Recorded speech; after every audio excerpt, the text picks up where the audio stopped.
नमस्कार। आइए आज हम लोग साकेत महाकाव्य के अष्टम सर्ग कैकेयी के अनुताप के आगे के अंश को पढ़ते हैं। पीछे हम लोगों ने देखा कि माता कैकेयी राम से क्या कहती हैं कि छिने न मात्र पद किंतु भरत का मुझसे, रे राम दुहाई करूं और क्या तुमसे।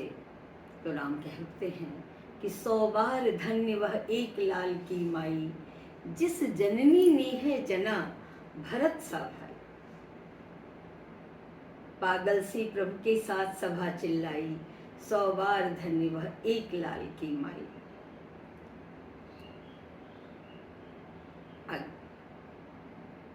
हम लोग देखेंगे कि कैकेयी और दुखी हो जाती है कि जिस लाल के कारण मैं धन्य हूँ, हे राम, हा लाल उसी भी आज गवाया मैंने, हा लाल उसी भी आज गवाया मैंने, विकराल कुयश ही यहाँ कमाया मैंने। निज स्वर्ग इसी पर वार दिया था मैंने, हर तुम तक से अधिकार लिया था मैंने। क्या कहती हैं रानी कैकेयी कि उस लाल को भी तो मैं खो चुकी हूँ, वो तो मुझे अब माँ नहीं कहता है। तभी तो वो दुहाई कहती है कि मैं भरत की माँ हूँ, ये पद न छीना जाए। क्या कहती है कि मैं तो उसे भी खो चुकी हूँ, इस पूरे संसार में मैंने तो केवल अपयश ही कमाया है। निज स्वर्ग इसी पर वार दिया था मैंने इसी पुत्र के ऊपर अपना स्वर्ग, नारी का स्वर्ग उसका पति, सारा सुख पति से, तो निज स्वर्ग इसी पर वार दिया था मैंने, हर तुम तक से, तुम तक। देखिए इसका मतलब कि राम जैसा कोई नहीं है, कैकेयी के लिए नहीं था, तो हर तुम तक से अधिकार लिया था मैंने, तुम्हारे जैसे पुत्र से उसका राजा होने का अधिकार हमने छीन लिया था। पर वही आज यह दीन हुआ रोता है, पर वही आज यह दीन हुआ रोता है, शंकित सबसे धृत हरण तुल्य होता है। हे राम, वही पुत्र जिसके लिए मैंने इतने गलत कार्य किए, आज वही बिल्कुल दुखी होकर के रो रहा है, सबसे सशंकित लग रहा है, जिधर देखता है भयभीत दिखाई देता है। वैसे जैसे कि धृत शंकित सबसे धृत हरिण तुल्य होता है, जैसे कि धृत पकड़ा हुआ हरिण हो। जैसे कोई शिकारी हिरण को पकड़ लेता है तो हिरण सशंकित रहता है, वैसे ही ये भरत हमारा आज बिल्कुल सशंकित दिखाई रहता है। वैसे ही आज ये भरत बिल्कुल सशंकित और दुखी है। श्रीखंड आज अंगार चंड है मेरा, तो इससे बढ़कर कौन दंड है मेरा। ये मेरा पुत्र जो चंदन का टुकड़ा था, श्री सुंदरता का टुकड़ा था, सौम्यता का टुकड़ा था, जिसके चेहरे पर सौम्यता थी, सुंदरता थी, शीतलता थी, आज वो अंगार चंड, आग का दहकता हुआ गोला बना। दुख की आग में अंगार आग के दहकते हुए गोले को जो बिल्कुल लाल जलता रहा, तो आज ये दुख की आग में बिल्कुल जल रहा है। सौम्यता की जगह इसके पर केवल आग बरस रही है, तो इससे बढ़कर कौन दंड है मेरा। तो जिस पुत्र के लिए मैंने इतना उसको सुखी करने के लिए किया, वो आज इतना दुखी है, तो इससे बड़ा दंड मुझे और क्या मिलेगा। हा दंड, उसे क्या आज डरूंगी अब भी, मेरा विचार कुछ दयापूर्ण हो तब भी। हा दंड, आह वह घृणा, रे वह करुणा, वैतरणी सी है आज जाह्नवी वर्णा। दंड हो, लोगों को घृणा हो, करुणा हो, आज तो मेरे लिए जाह्नवी और वरुणा, गंगा और जाह्नवी, गंगा और वरुणा जैसी पवित्र नदियां जो पाप को धो देती हैं, वो भी नरक की वैतरणी नदी के समान हो गई हैं। अर्थात मैंने जो पाप किए हैं उसे आज गंगा और वरुणा जैसी नदियाँ भी उसको धुल नहीं पाएंगी। जो पाप मैंने किया है उसकी सज़ा तो मुझे भुगतनी पड़ेगी। पीछे हम लोगों ने देखा, कहती है ना, युग युग तक चलती रहे कठोर कहानी, रघुकुल में भी थी एक अभागन रानी। तो जब व्यक्ति बुरा कर्म करता है तो उसे उसका परिणाम भुगतना पड़ता है। लेकर अपना यह कुलिश कठोर कलेजा, मैंने इसके ही लिए तुम्हें वन भेजा। लेकर अपना यह कुलिश कठोर कलेजा, मैंने इसके ही लिए तुम्हें वन भेजा। घर लौट चलो अब इसी के लिए तुम, कुछ और कहूँगी तो उसे सुनेंगे सब क्यों, कि मैंने इस भरत के लिए ही अपना कुलिश वज्र जैसा कलेजा कर लिया। अपना कलेजा मैंने, हृदय मेरा कैसा हो गया था, वज्र जैसा कठोर हो गया, कि तुम्हारे जैसे पुत्र को मैंने वन भेजा। पति मृत्यु को स्वर्ग को चले गए, लेकिन मेरा ये हृदय नहीं पिघला। तो लेकर अपना ये कुलिश कठोर कलेजा, मेरा हृदय जो है बिल्कुल वज्र जैसा कठोर हो गया। इसी भरत के लिए मैंने तुम्हें वन भेज दिया, और आज मैं कहती हूँ कि इसी के लिए तुम वापस चलो। क्योंकि अगर मैं ये कहूँगी कि मैं तुम्हें मानती हूँ तो इसे अब कोई सुनेगा नहीं। मैं इसे न जानूं किंतु जानती हो तुम, अपने से पहले इसे मानते हो तुम, कि हे राम, मैं तो इसे नहीं जानती, जानकर भी मैंने न भरत को जाना, लेकिन तुम तो इसे जानते हो। अपने से पहले तुम अपने से ज़्यादा इससे प्यार करते हो, तो इसके लिए तुम वापस अयोध्या लौट चलो। तुम भ्राताओं का प्रेम परस्पर ऐसा, यदि सब पर प्रकट हुआ है वैसा।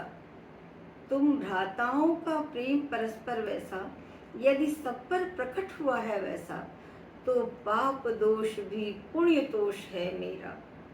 तो पाप दोष भी पुण्य दोष है मेरा। क्या कहती है, मैं रहूं पंकिला, पद्म कोश है मेरा। कि हे राम, तुम भाइयों का प्रेम संसार के सामने प्रकट हो गया, कि तुम लोग आपस में एक दूसरे को कितना प्यार करते हो, कितने महान हो। तो जो मैंने पाप किया, जो दोष किया, वह पाप कर्म भी मेरा मुझे आज पुण्य की तरह संतुष्टि दे रहा है, कि मैं रहूं पंकिला, कि मैं भले ही कीचड़ बन गई, अपयश की भागिनी बनी, लेकिन पद्म कोश है मेरा, मेरे कोश से पद्म कमल खिला, मुझे इसकी संतुष्टि है। तो इस तरह यहाँ इन्होंने माँ के रूप को दिखाया। आप जानते हैं कि भारत की माँ, भारत की माँ क्या माँ माँ होती है। माँ तो हमेशा ये चाहती है कि उसकी संतान सुरक्षित रहे, वो अपने आंचल में उसे छिपा लेती। अगर बच्चे से गलती भी हो जाए तो माँ उसे ढकना चाहती है। यहाँ तो भरत से गलती हुई ही नहीं थी। क्या कहती हैं, मैं रहूं पंकिला, पद्म कोश है मेरा। मैं भले ही कीचड़ बन गई, लेकिन मेरे कोश से कमल खिला, इसकी मुझे संतुष्टि है। आगत ज्ञानी जन उच्च भाल ले लेकर, समझावे तुमको अतुल युक्तियां देकर। मेरे तो एक अधीर हृदय है बेटा, उसने तुमको फिर आज भुजा भर बेटा। आगत आए हुए जो ज्ञानी मुनि लोग हैं, तुम्हें तरह तरह की युक्तियाँ देंगे, समझाएंगे कि इस कारण तुम अयोध्या लौट चलो। लेकिन मेरे पास तो माँ का एक अधैर्य हृदय है, जिसके पास अधीर धैर्य नहीं है, उसने आज फिर तुम्हें भुजा भर बेटा गोद में ले लिया है।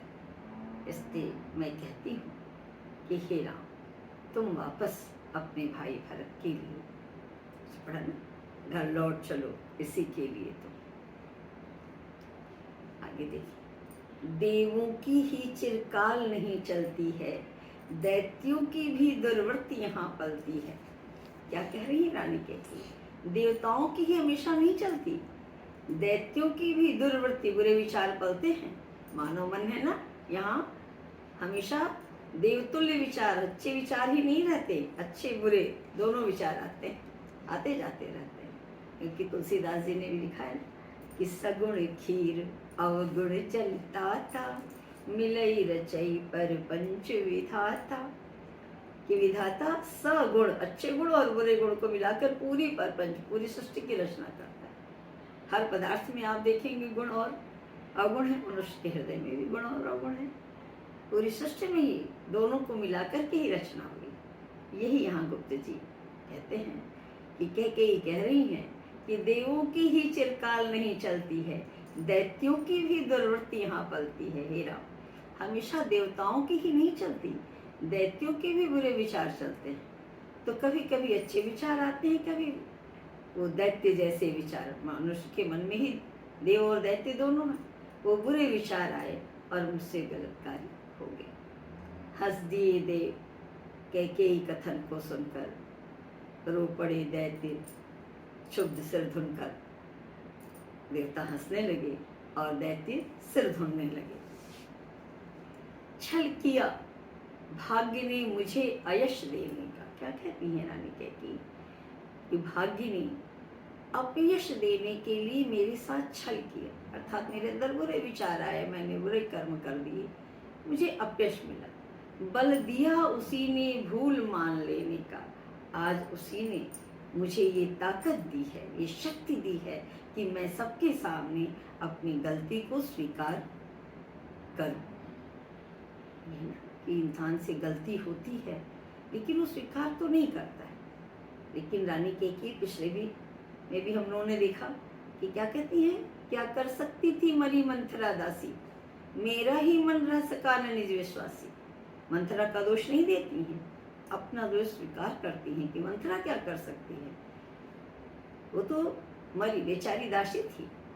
इसी तरह फिर कहती है, बल दिया उसी ने भूल मान लेने का, मुझे शक्ति दी है, मैंने गलत किया है, मैं अपनी भूल को स्वीकार कर देती हूँ। अब कटी सभी वे पाप नाश के प्रेरे, मैं वही कैकेयी वही राम तुम मेरे। कि हे राम, वे सारे पाप के नाश के जो कारण थे वे कट जाए। मैं फिर से तुम्हारी वही कैकेयी माँ हूँ और तुम मेरे वही राम हो। तो कौन सी कैकेयी है, कैसी माँ है, ये याद दिलाती हैं राम को कि होने पर बहुधा अर्धरात्रि अंधेरी, जी जी आकर करती पुकार थी मेरी। बहुत सुंदर वर्ड। होने पर बहुधा अर्धरात्रि अंधेरी, जी जी आकर करती पुकार थी मेरी। ले कुहुकनी तेरा कुहुक राम अब जागा, निज मझली माँ का स्वप्न देख उठ भागा। कि बचपन में कभी कभी अर्धरात्रि होती थी और कौशल्या जी पुकारती हुई मेरे कमरे में आती थी और कहती थी, रे कुहुकनी, ए कोयल। कुहुकनी का अर्थ कोयल भी, मायावी भी, कि तुम्हारी ममता का इतनी माया है कि तेरा ये कुहुक राम कुह कुह कर रहा है, तेरे लिए रो रहा है, तुम्हारा स्वप्न देख करके उठ बैठा है, तो तुम अपने इस पुत्र को संभालो। क्या कहना चाहती है, बचपन की उन चीज़ों को याद दिलाती हैं कि हे राम, मैं तुमको इतना प्यार करती थी और तुम मुझसे इतना प्यार करते थे कि मेरा स्वप्न देख करके जीजी की गोद छोड़कर मेरी तरफ भाग आते थे। होने पर बहुधा अर्धरात्रि अंधेरी, जीजी आकर करती पुकार थी मेरी। ले कुहुकनी तेरा कुहुक राम ये जागा, निज मझली माँ का स्वप्न देख उठ भागा। भ्रम हुआ मुझे व्यर्थ संशय का, प्रतिहिंसा ने ले लिया स्थान तब भय का। कहती है कि हे राम, व्यर्थ में मेरे मन में एक संशय हुआ कि तुम राजा हो जाओगे तो भरत को अपना सेवक बना लोगे, दास बना लोगे। तो मुझे एक भ्रम हुआ, क्योंकि भरत यहाँ थे भी नहीं। प्रतिहिंसा ने ले लिया स्थान तब भय का। जो भय था अपने पुत्र की सुरक्षा को लेके, वो बदले की भावना आ गई और मैंने तुम्हें वनवास दे दिया। तुम पर भी ऐसी भ्रांति भरत से पाती तो उसे मनाने यहाँ नहीं मैं आती। अगर तुम्हारे लिए भी भरत की तरफ से ये भ्रांति मुझे होती, भ्रम होता कि भरत तुम्हारे साथ धोखा कर रहे हैं, तो आज मैं भरत को मनाने यहाँ नहीं आती, किंतु जीजी ही आती। किंतु कौन इसे मानेगा, जो अंतर्यामी वही इसे जाने। मैं भरत को मनाने आती नहीं, कौशल्या जीजी ही आती, लेकिन इस भावना को कोई समझेगा नहीं। हे अम्ब तुम्हारा राम जानता है सब, इसलिए कभी वो खेद मानता है। तो राम कहते हैं कि हे माँ, तुम्हारा राम सब कुछ जानता है, इसलिए वो कभी दुख नहीं मानता कि तुमने मुझे वन भेजा। इसका दुख मुझे कभी नहीं हुआ माँ। इस तरह राम स्वीकार करते हैं कि माँ उन्हें इतना मानती थी। ये सब किसी कारण से हुआ है, आगे इसको हम लोग देखेंगे कि वो कैकेयी जब बार बार उन्हें वापस जाने को कहती हैं तो वो कहते हैं कि माँ मुझे पिता के दिए हुए वचन का पालन करने में। और आगे इस पर हम लोग पढ़ें, सुनेंगे, चर्चा करेंगे। तब तक के लिए आपने कैकेयी को पश्चाताप की आग में जलते देखा और किस तरह गुप्त जी हमको, पाठक को, हमको आपको ये बता रहे हैं कि देवताओं की ही हमेशा नहीं चलती, दैत्यों की भी दुर्वृत्ति आती है और मोह के नशे में व्यक्ति से गलतियाँ होती हैं।